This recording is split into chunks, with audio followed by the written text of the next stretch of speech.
Now that we've introduced what a cylindrical shell is, I would like to talk about what the volume of a cylindrical shell is. So we take a sample rectangle, we rotate it about an axis that runs parallel to the orientation of the rectangle. That is to say, this one is very tall from top to bottom and very thin from left to right. Rotating it about a vertical axis is going to sweep out the cylindrical shell. I'm going to do my best with this, but do keep in mind that my last art class I took, I was in, oh boy, what was it, like 5th grade? Oh boy, okay, there we go. Nice and steady. Nice and steady. Okay, looking good. All right, you know what? That's not bad. Wow, all right. So yeah, here's our axis of rotation that would go right through the middle. And just for reference, the cross-sectional little rectangle that we would have would be like this guy right here. Now, in order for us to figure out what the volume of this cylindrical shell is, what I'd like to point out is that a cylindrical shell is, for all intents and purposes, a cylinder that is missing a cylinder from the inside. So if we can take the volume of the outer cylinder, as it were, and then subtract the volume of the inner cylinder, then we will have ourselves the volume of a cylindrical shell. So with that in mind, let's define a couple things. First thing we'll do is define R, and that is going to be referred to as the outer radius. And little r is going to be the inner radius. This might look familiar from what we were doing with the washer method. So relative to the picture here, what we're saying is that the distance from here to the outer edge of the rectangle, that's going to be big R. And the distance from the axis of rotation to here is going to be little r. The way that that manifests on the graph here is that the distance from the axis of rotation all the way out to the outer edge, that's going to be big R. And then the distance from here to the inner edge of the cylinder, that's going to be little r. We also have the height of the cylindrical shell, and that would correspond to over here this vertical distance right here. So h, that's going to be the height. Now, we also know from the last section what the volume of a cylinder is, so what we're going to be looking at for the cylindrical shell is going to be pi times big R squared times h minus pi times little r squared times h. So both of these cylinders have the same height. Take the volume of the outer cylinder and subtract the volume of the inner cylinder. Now, what we're going to do is make some algebraic alterations to this. Similar to what we did for the washer method, we can factor out a common factor of pi. We can factor out a common factor of h.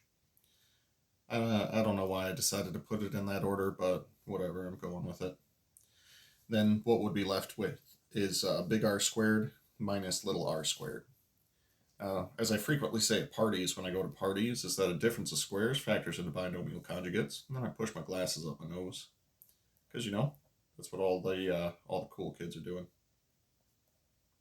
Yeah. Difference of squares factors into binomial conjugates, like so. Now, what I'm going to do next is going to be a little bit weird. But from this factor right here, I am going to factor out a common factor of 2.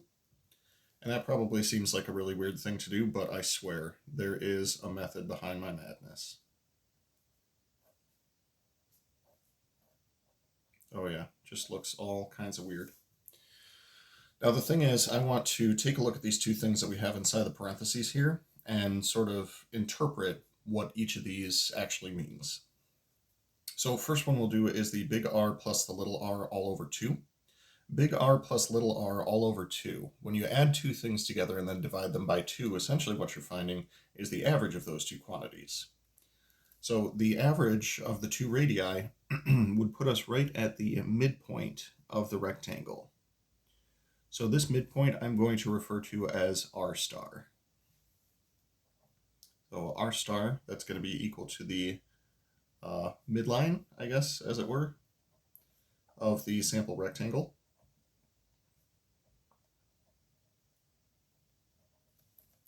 and that r star can also be interpreted as the distance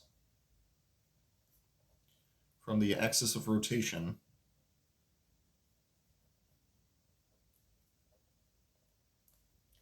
to the sample rectangle. Distance from the axis of rotation to the sample rectangle. Now, usually when we're setting up integrals and whatnot, that is going to be represented by either a horizontal variable or a vertical variable. In this case, with the vertical axis of rotation, that r star is going to be a horizontal distance. So usually that's going to be set up as sort of like an x2 minus x1 situation. So what that means for us is that we can take this and replace it with the r star that we just said. The h I'm going to put next, and then big R minus little r is the next thing that we have. Now, big R minus little r is technically the change in r. That can be manifested on here as being the distance from the left side of the rectangle to the right side of the rectangle. That would be big R minus little r. What that establishes is a new variable that I'm going to define as t. So t is going to be big R minus little r, and it refers to the thickness of the cylindrical shell. Now, when we were dealing with discs and washers, when we were dealing with the thickness of the sample rectangle, really what we were referring to was a little tiny change in x or a little tiny change in y. So that thickness is typically going to manifest itself as a differential. In this case, it would definitely be dx because it's a little tiny change in the horizontal direction. But if we were to change the orientation of the axis of rotation in the sample rectangle, it could also potentially be dy. So here is your formula for the volume of a cylindrical shell. 2 pi r is a more highly recognizable formula for the circumference of a circle.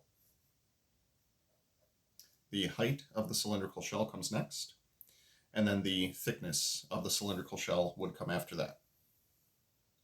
Now, this is actually pretty relatable if you were to take something in the form of a cylindrical shell.